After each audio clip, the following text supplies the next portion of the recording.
नमस्कार, आदाब, सत श्री अकाल and very good evening to all the viewers of news reviews. मैं दलजीत वजीर हाजिर हूँ अपने show chit chat with Daljeet Wazir में। व्यूअर्स, आज मेरे साथ शो में मौजूद हैं परमवीर सिंह जी, सीनियर लीडर आम आदमी पार्टी। सर, आपका चिट चैट शो में स्वागत है। दलजीत जी, आपका बहुत बहुत शुक्रिया। मेरी तरफ से आपके सभी दर्शकों को जय हिंद। और दलजीत जी, मैं एक करेक्शन करूंगा, मैं सिर्फ आम आदमी पार्टी का एक वॉलंटियर हूं और इसके अलावा कुछ नहीं हूं। Okay sir. सर, सबसे पहले आप हमें और हमारे व्यूवर्स को अपने बारे में बताएं। व्यूअर्स, मेरा नाम परमवीर सिंह है।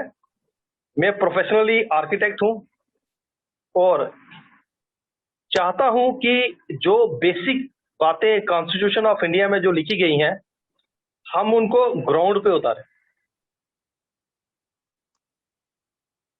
जी सर। सर, आपकी एजुकेशनल जर्नी कैसी रही? मैम, मैं दीवान बद्रीनाथ विद्या मंदिर से पास आउट हूँ। उसके बाद मैंने डिप्लोमा किया आर्किटेक्चर में और उसके बाद मैंने प्रैक्टिस की है प्राइवेट।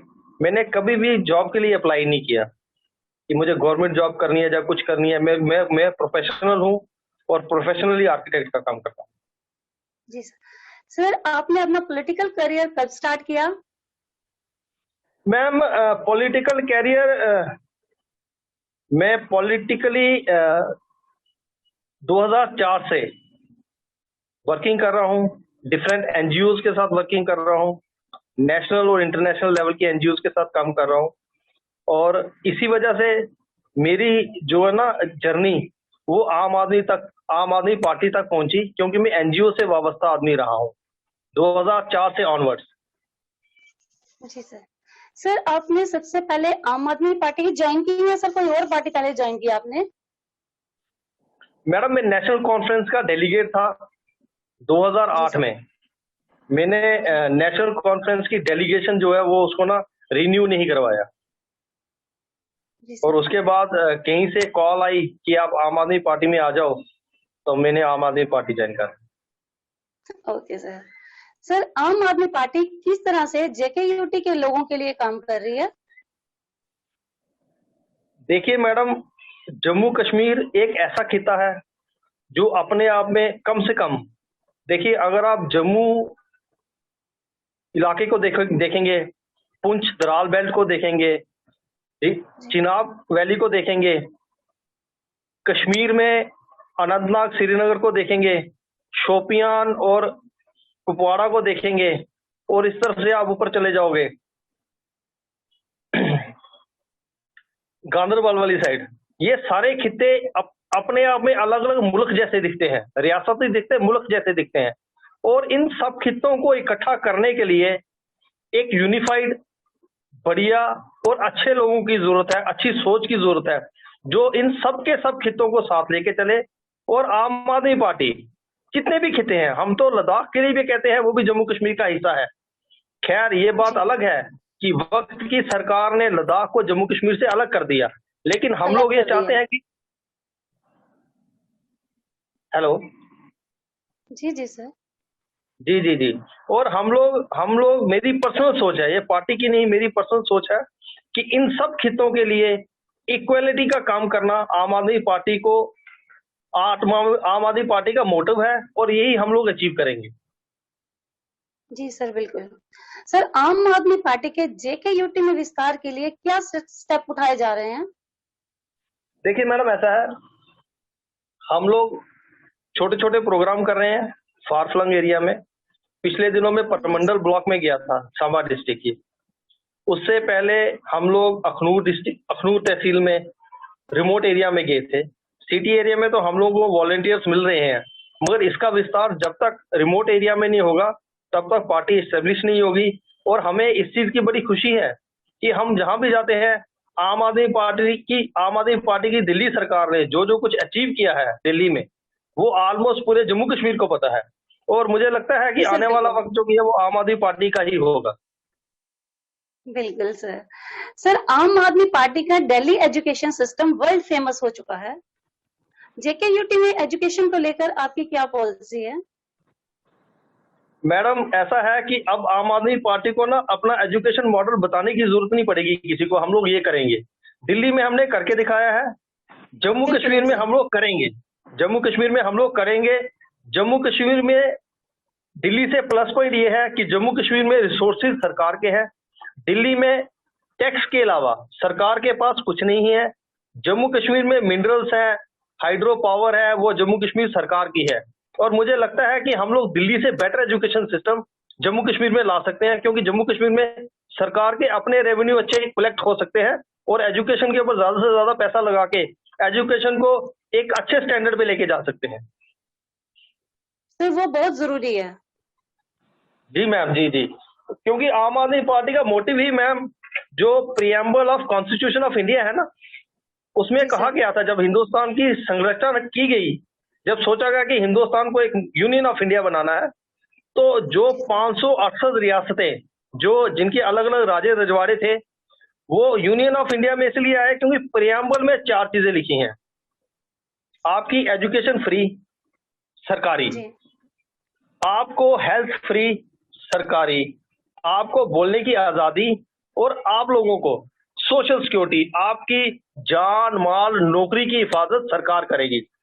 मगर बदकिस्मती है हिंदुस्तान की कि हिंदुस्तान में कोई पार्टी ऐसी नहीं आई। सिर्फ मैं नेहरू जी को इसका क्रेडिट दूंगा कि उन्होंने, जब तक नेहरू जी थे, उन्होंने हिंदुस्तान के प्रियम्बल को साकार किया। लेकिन उसके बाद जितनी भी सरकारें हिंदुस्तान में आई या जम्मू कश्मीर में आई, उन्होंने एजुकेशन और हेल्थ इंफ्रास्ट्रक्चर का बेड़ा गर्क कर दिया। किस लिए किया? कि लोग एजुकेटेड नहीं होंगे तो सवाल नहीं पूछेंगे। एक हेल्दी नेशन के लिए एजुकेटेड यूथ और सवाल पूछने वाला आदमी बहुत जरूरी है डेमोक्रेसी के लिए और अच्छे देश के लिए। और आम आदमी पार्टी का ये मौकिफ है कि हम लोग एक अच्छा एजुकेशन सिस्टम खड़ा करेंगे, जिससे जो भी हो वो सरकार से सवाल पूछे और सरकार हर उस काम को ठीक करे जो उससे गलत हो गया है। सर क्योंकि हमें ये भी, हमारे लिए ये भी जरूरी है कि हमारा जो यूथ है वो एजुकेटेड हो। मैडम एजुकेटेड नहीं, नॉलेजेबल हो, उसको जी sir, constitution of knowledge India तो की बहुत नॉलेज जरूरी हो। देखो एजुकेशन एक चीज है, मगर नॉलेज एक उससे बड़ी चीज है। उसको है। जी सर। कॉन्स्टिट्यूशन ऑफ इंडिया की नॉलेज हो, उसको अपने राइट्स की नॉलेज हो, उसको अपनी जो जरूरत है वो कैसे पूरी होती हैं। हम लोग आम आदमी पार्टी की सरकार ने दिल्ली में, हिंदुस्तान में 1947 के बाद दिल्ली की सरकार पहली सरकार है जो प्राइमरी लेवल से अपने बच्चे को कॉन्स्टिट्यूशन ऑफ इंडिया पढ़ा रही है। बिल्कुल जब सर। समाज जागृत हो जाएगा ना मैडम, तब हमारी जो छोटी छोटी समस्याएं हैं ये नहीं रहेंगी। और आम आदमी पार्टी का ये मौकिफ है, उनका उनका मैनिफेस्टो है कि हमने समाज को सुदृढ़ करना है, ताकि समाज गलत लोगों की बातों में ना आ सके, और वो सिर्फ एजुकेशन से होगा। और हम लोग दिल्ली में जी ये सर सारा बिल्कुल। काम कर रहे हैं, और जम्मू कश्मीर में हमें पब्लिक कह रही है कि आप पोजीशन में आओ और हमारे यहाँ भी दिल्ली वाला मॉडल इंप्लीमेंट करो। जी बिल्कुल सर। सर 370 का चैप्टर अब क्लोज हो चुका है, तो आप किस तरह की प्रोग्रेस जेके यूटी में देखते हैं? देखो मैडम, मैं आपको एक चीज बता देता हूँ। जब 5 अगस्त 2019 वाले दिन 370 तोड़ी गई, हमारी आम आदमी पार्टी की सरकार, आम आदमी पार्टी के जो एमपी थे पार्लियामेंट में, पार्टी ने सपोर्ट किया वहां पर। लेकिन मैं वो शख्स हूं जिसने कहा था कि 370 नहीं टूटी है। 370 टूटने पे जम्मू के लोग अपनी मैयत पे खुद नाच रहे हैं और साथ में लड्डू बांट रहे हैं कि मेरी मैयत निकली है और ये लो मुंह मीठा करो। और हम लोगों ने, जिसको हमारी पार्टी ने दिल्ली में सपोर्ट किया 370 को, मेरे जैसे लोगों ने पार्टी हाई कमांड को कहा कि ये बहुत बड़ा ब्लंडर हो गया है। इस ब्लंडर का जो नतीजा है, हमारे जम्मू कश्मीर की लोग आने वाली पुश्तों को भुगतना पड़ेगा। और ये भी कहा, अगर बीजेपी और आरएसएस की सरकार कहती है कि नेहरू ने बहुत बड़ी बड़ी गलतियां की, वो गलतियां थी कि ना थी, उसका रिजल्ट वो नहीं निकला, मगर जो ब्लंडर आरएसएस की सरकार में नरेंद्र भाई मोदी ने किया है, इसका नतीजा हमारी आने वाली पुश्तों को भुगतना पड़ेगा। बाकी आपने बात की 370 का चैप्टर खत्म हो गया है, लेकिन जो मीटिंग हुई है ऑल पार्टी मीटिंग, उसमें जी सर। कहा गया है कि वो सब जुडिशियस है, इस पे हम लोग बात नहीं करेंगे। इसलिए मैं भी इस पे बात नहीं करना चाहता, क्योंकि ये मुद्दा ऑनरेबल सुप्रीम कोर्ट में है। लेकिन मैं ये बात एक बात जरूर कहूंगा कि सेंटर से अपॉइंट किया हुआ गवर्नर कभी भी पब्लिक का नुमाइंदा नहीं हो सकता। आम आदमी पार्टी और मेरे जैसे लोग वो डेमोक्रेसी पे विश्वास रखते हैं, यूनियन ऑफ इंडिया पे विश्वास रखते हैं, कॉन्स्टिट्यूशन ऑफ इंडिया में उनका दृढ़ संकल्प है, और हमें पता है आज नहीं तो कल वक्त बदलेगा, बाहर दोबारा आएगी। जी सर, बिल्कुल। सर, बिजली और पानी की बहुत प्रॉब्लम है आजकल। इस प्रॉब्लम को दूर करने के लिए आपके क्या सुझाव रहेंगे? मैडम ऐसा है, जब माली ही बाढ़ ही खेत को खाना शुरू कर दे ना, उस खेत को कोई बचा नहीं सकता। जो बिजली और बिल्कुल पानी की सर। समस्या है ना, ये नीचे लेवल की समस्या नहीं है। आप बोलो कि लाइनमैन खराब है, या जूनियर इंजीनियर को कुछ पता नहीं है, या असिस्टेंट इंजीनियर को पता नहीं है, या असिस्टेंट एग्जीक्यूटिव इंजीनियर को पता नहीं है, या चीफ इंजीनियर की गलती है। नहीं, गलती बजट एलोकेट करने वालों की है कि वो लोग बजट एलोकेट नहीं कर रहे हैं, और उससे बड़ी गलती सेंट्रल गवर्नमेंट की है कि वो जम्मू कश्मीर के लोगों के साथ रिसोर्सेज का हिसाब किताब नहीं कर रहे। आप शायद आपके जो आपके दर्शक हैं, जो आपके व्यूअर्स हैं, वो मेरी बात को समझेंगे कि मैं क्या बात कर रहा बिल्कुल हूं। सर। जिस दिन ऊपर से बजट की एलोकेशन सही हो जाएगी, ये सारी समस्याएं दूर हो जाएंगी। जैसे हमारी दिल्ली की सरकार ने ये मॉडल दिल्ली में साकार कर दिया है। दिल्ली में कट लगते थे, लोगों से एक्सेसिव पैसा लिया जाता था कंपनीज द्वारा। आज दिल्ली में 24 घंटे जी बिजली आती है, लगभग 73% लोगों का बिजली का बिल जीरो आता है, और बिजली कंपनी को कोई घाटा नहीं हुआ। सर, क्या जम्मू में भी ऐसा हो सकता है कुछ? मैडम ऐसा है, अगर मेरे को आप सुन रहे हो, अपने व्यूअर्स को सुना रहे हो ना, तो जम्मू में 100% होगा। मुझे पता है कि जम्मू जी सर। के जितनी भी अवाम है, वो आम आदमी पार्टी का हाथ से हाथ मिला के साथ देगी, और मेरा विश्वास है कि हम लोग जम्मू में ये करके दिखाएंगे, क्योंकि ये समस्या नीचे से नहीं है, ये समस्या ऊपर से है। हमारे लोग जी बिजली सर। नहीं आती तो बिजली विभाग को गालियां देते हैं, लेकिन बिजली विभाग का इसमें कोई कसूर नहीं है। बिल्कुल सर। बड़े कॉम्पिटेंट लोग हैं, बड़े क्वालिफाइड लोग हैं वहां, मगर अगर उनके पास पैसा ही नहीं होगा, उनके पास इक्विपमेंट पूरा नहीं होगा, उनके पास ट्रांसफार्मर पूरे नहीं होंगे, उनके पास लाइन अच्छी नहीं होगी, तो बिजली तो नहीं आ सकती ना। बड़ी बात यह है, जी सर, बिल्कुल। ये लोअर लेवल की समस्या नहीं है, ये ऊपर के लेवल की समस्या है। और जिस सर, दिन एक हमने चीज ये और, वाली समस्या ठीक पेट्रोल। कर ली। जी जी जी सर। जी जी जी देखिए, जी कीमतें आसमान छू रही हैं सर। महंगाई कहाँ जा रही है आजकल? इस बारे में आप क्या देखिए मैम, कहेंगे? ऐसा है, अगर 2014 से पहले के बयानात नरेंद्र भाई मोदी के सुनेंगे, honourable prime minister of India के, तो हर वो आदमी शर्मसार होगा जिन्होंने वो बयानात सुन के बीजेपी आरएसएस को वोट दी। हर वो आदमी शर्मसार होगा। आज हिंदुस्तान की सरकार हिंदुस्तान को डुबो चुकी है, और उसकी रिकवरी लोगों से गुंडा टैक्स लेके की जा रही है। जो पेट्रोल पे जो टैक्स है, एक सरकार ने ही कहा है, सेंट्रल गवर्नमेंट ने ही कहा है कि 31 रुपए 31 रुपीज सेंट्रल एक्साइज ड्यूटी ली जा रही है पेट्रोल के ऊपर। क्यों ली जा रही है?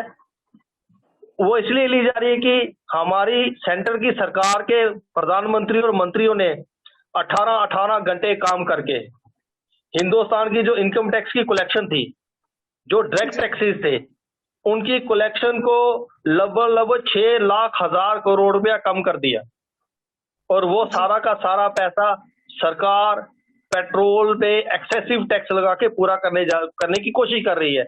लेकिन इसमें सबसे बड़ी कसूरवार बीजेपी तो है ही, आरएसएस बीजेपी तो है ही है, लेकिन सबसे बड़ी कसूरवार वो कांग्रेस है, जिसका काडर सभी पॉलिटिकल पार्टी से बहुत बड़ा है, और वो लोग लोगों के मुद्दे सड़कों पे लाने में नाकामयाब रहे हैं। इसका सबसे बड़ा कसूरवार कांग्रेस है। बीजेपी ने तो जो बंटाधार करना था हिंदुस्तान का वो कर दिया। अगर हिंदुस्तान की डायरेक्ट टैक्सेस की अगर कलेक्शन 24 लाख हजार करोड़ थी, वो 18 लाख हजार करोड़ पहुंच गई, और बजट जो 30 लाख हजार करोड़ था वो 36 लाख हजार करोड़ पहुंच गया। अब जो डिफरेंस है वो डिफरेंस लोगों का गला काट के निकाला जा रहा है, और इसमें सबसे बड़ी कसूरवार कांग्रेस है, जो मुद्दा नहीं बना पा रही है। और उसकी सबसे बड़ी वजह यह है कांग्रेस के उन नेताओं का किया गया भ्रष्टाचार, जो उनको पब्लिक के फेवर में बोलने नहीं देता, और सेंटर की मरकज की जो सरकार है वो उसी चीज का फायदा उठा रही है। जी सर। सर, दरबार मूव की प्रथा अब खत्म कर दी गई है। ये डिसीजन गवर्नमेंट की तरफ से लिया जा चुका है। आप इसको किस नजरिए से देखते हैं? देखिए मैडम, जो ब्लंडर 370 तोड़ के मोदी जी की सरकार ने किया, ये उससे भी बड़ा ब्लंडर है।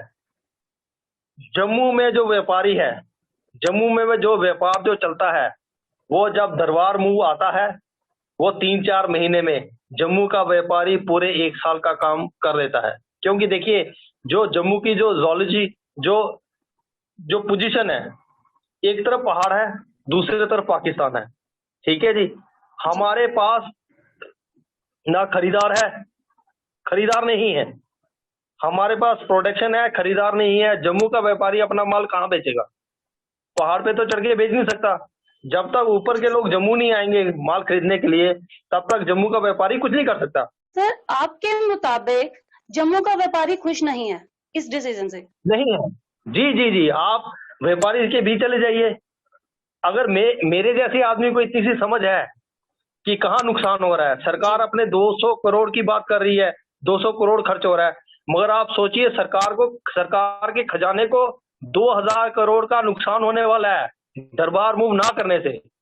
जिस आदमी ने जम्मू आना है परचेजिंग के लिए, वह परचेजिंग के लिए दिल्ली चला जाएगा, जम्मू नहीं आएगा। आपकी जीएसटी कलेक्शन कम हो जाएगी, वो जीएसटी कलेक्शन दिल्ली में चली जाएगी, वो जीएसटी कलेक्शन चंडीगढ़ में चली जाएगी, क्योंकि कश्मीर का आदमी जम्मू आने से प्रेफर करेगा वो दिल्ली वायर चला जाए परचेजिंग करने के लिए। सरकार हर वो काम कर रही है जिससे सरकार का हिंदू मुसलमान का एजेंडा सक्सेसफुली इंप्लीमेंट हो जाए, लेकिन उसमें पब्लिक वेलफेयर खत्म हो रहा है।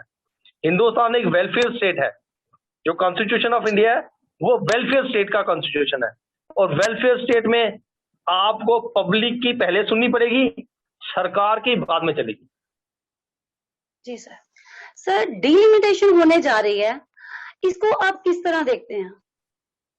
देखिए जी, मैं आपको एक चीज बता देता हूँ, डिलिमिटेशन मैच फिक्सिंग है। ओके। डिलिमिटेशन मैच फिक्सिंग है। जिन लोगों के साथ मैच फिक्स करना था, जिनको बीजेपी आरएसएस की सरकार ने कहा ये गुपकार गैंग है, ये पाकिस्तानी है, बाद में उन सबको दूल्हा बना के दिल्ली ले गए। क्यों ले गए? कि इनके पीछे बाराती नाचना शुरू कर देंगे। लेकिन अब जनता जाग चुकी है, सरकार का कोई भी मिस वेंचर, वो जनता उसको मुंह तोड़ जवाब देगी, और मुझे विश्वास है ऐसा होने वाला है। आम आदमी पार्टी ने पब्लिक के हितों के लिए किन किन मुद्दों पर आवाज उठाई है? देखिए मैम, ऐसा है, जम्मू कश्मीर आज इस चौराहे पे खड़ा है जहां हर बात एक मुद्दा है। अगर गली मोहल्ले की बात करें तो वहां एक गली में 100 मुद्दे हैं। अगर यूथ की बात करें तो वहां 10,000 मुद्दे हैं। अगर बड़े लेवल की बात करें तो जितनी जम्मू कश्मीर की आबादी है उतने ही मुद्दे हैं। लेकिन आम आदमी पार्टी सोचती है कि सबसे पहले हम जम्मू कश्मीर के यूथ की बात करें, क्योंकि यूथ इस वक्त बिल्कुल डिप्रेशन में जा चुका है सरकार के गलत किए कामों की वजह से। चाहे वो जम्मू का यूथ हो, कश्मीर का यूथ हो, पुंछ राजौरी बेल्ट का यूथ हो, किश्तवाड़ डोडा का यूथ हो, सभी के सभी अंधकार की तरफ बढ़ रहे हैं। मैंने तो 2-4 दिन पहले एक रिपोर्ट पढ़ी थी कि सबसे ज्यादा डिप्रेशन में जम्मू कश्मीर का यूथ है, और आम आदमी पार्टी सबसे पहले यूथ के साथ वर्किंग करेगी, उसके बाद स्कूल के साथ, हॉस्पिटल्स के साथ, बाकी डेवलपमेंट खुद ब खुद हो जाएगी। अगर हम लोग इन 3 चीजों पे पूरी तरह वर्किंग कर गए तो मुझे लगता है कि समाज में फैली करप्शन, समाज में फैला अंधकार, जो नशे का व्यापार चल रहा है, इन सबको ये 3 चीजें काउंटर कर सकती हैं। सर, एक जरूरी सवाल, क्या जी जी आम आदमी पार्टी जेकेयूटी में होने वाले इलेक्शन में पार्टिसिपेट करेगी? मैडम, मुझे विश्वास है कि हम लोग 100% जेकेयूटी इलेक्शन में पार्टिसिपेट करेंगे और हम लोग स्टेक होल्डर बनेंगे। बिल्कुल सर। सर, अपनी पर्सनल लाइफ के बारे में थोड़ा सा कुछ हमारे व्यूवर्स को बताएंगे? मैम, आप पूछ लीजिए, क्या पूछना है आपको। सर, अपनी फैमिली के बारे में या कुछ भी? देखिए मैम, ऐसा है कि हम लोग गाड़ीगढ़ में रहते हैं, एयरपोर्ट के पास, और मेरी मदर है घर में, मेरी वाइफ है, 2 बेटियां हैं और मैं। सर, आपको फैमिली की बिल्कुल। कितनी सपोर्ट है? मैडम, फैमिली की सपोर्ट तो है, इसलिए मैं यहाँ बैठा हूँ, क्योंकि फैमिली की बिल्कुल सर। सपोर्ट के बगैर बहुत कुछ नहीं होता। जब तक फैमिली सपोर्ट नहीं करेगी तब तक कुछ नहीं होगा, क्योंकि एक पब्लिक लाइफ में आने के लिए ना बहुत कुछ खोना पड़ता है, और मुझे लगता है कि बिल्कुल। फैमिली की सपोर्ट की वजह से ही आज मैं यहाँ पर हूँ, और मैं बहुत सारी एनजीओज के साथ काम करता हूँ, चाहे वो नेशनल लेवल की हैं, चाहे इंटरनेशनल लेवल की हैं, और कहीं भी अगर कोई जरूरत पड़ती है किसी को किसी चीज की, तो हम लोग कोशिश करते हैं कि हम लोग उसमें बढ़ चढ़ के हिस्सा लें और अपनी स्टेट को बढ़िया रिप्रेजेंटेशन देने की कोशिश करते हैं कि हमारी स्टेट में ये मुद्दे हैं, हमें इन मुद्दों को हल करना है। क्योंकि जो जम्मू कश्मीर स्टेट है ना, वो एक इंटरनेशनल मुद्दा है। नेशनल मुद्दा तो है ही है, मगर इंटरनेशनल मुद्दा भी बन गया 370 टूटने के बाद। और हम लोग पूरी कोशिश करते हैं कि हम यूनियन ऑफ इंडिया के साथ, कॉन्स्टिट्यूशन ऑफ इंडिया के साथ और इंडियन मशीनरी के साथ पूरी शाना बिशाना होकर काम करें, ताकि यूनियन ऑफ इंडिया को स्ट्रेंथ मिले। सर, आपसे चिट चैट शो में काफी कुछ हमारे व्यूवर्स को सुनने को मिला। आज का हमारा शो यही समाप्त होता है। शो समाप्त करने से पहले आप हमारे व्यूवर्स को क्या मैसेज देंगे? मैम, मैं इसको, जो कोविड है, कोविड-19, वो एक जी सर। बहुत बड़ी समस्या है, और मेरी तरफ से सभी से हाथ जोड़ के बेनती है कि आप लोग कोविड एसओपीज का ध्यान रखें। सड़कों पे, बाजारों में तभी जाएं जब बहुत ज्यादा जरूरत हो, क्योंकि कोविड अभी गया नहीं है, सिर्फ थोड़ा सा शांत हुआ है। दुनिया में, हिंदुस्तान में लोग तीसरी वेव की बात कर रहे हैं, और सरकार से आगे अपील है आपके माध्यम से कि जो पोस्ट कोविड डिजीजेज हैं, जैसे जो लोग हॉस्पिटलाइज थे, उनकी बहुत ज्यादा कैजुअलिटीज हो रही हैं। सरकार से आगे अपील है और पब्लिक से भी अपील है कि सरकार से सवाल पूछिए। जब तक सरकार से सवाल नहीं पूछेंगे तब तक पब्लिक की समस्याएं हल नहीं होंगी, और इस कोविड नामक दानव से हम लोग जीत नहीं सके। बिल्कुल सर। इसी के साथ रंजीत जी, आपका, आपके व्यूअर्स का बहुत बहुत शुक्रिया। मेरी तरफ से सबको जय हिंद। सर, अपना precious time chit chat show को देने के लिए आपका बहुत बहुत धन्यवाद। Okay ma'am. Viewers, chit chat show में आज बस इतना ही। मिलेंगे जल्दी ही किसी नई पर्सनालिटी से with our show chit chat with Daljeet Wazir. देखते रहिए न्यूज रिव्यूज। जय हिंद, जय Bharat. Stay home, stay safe.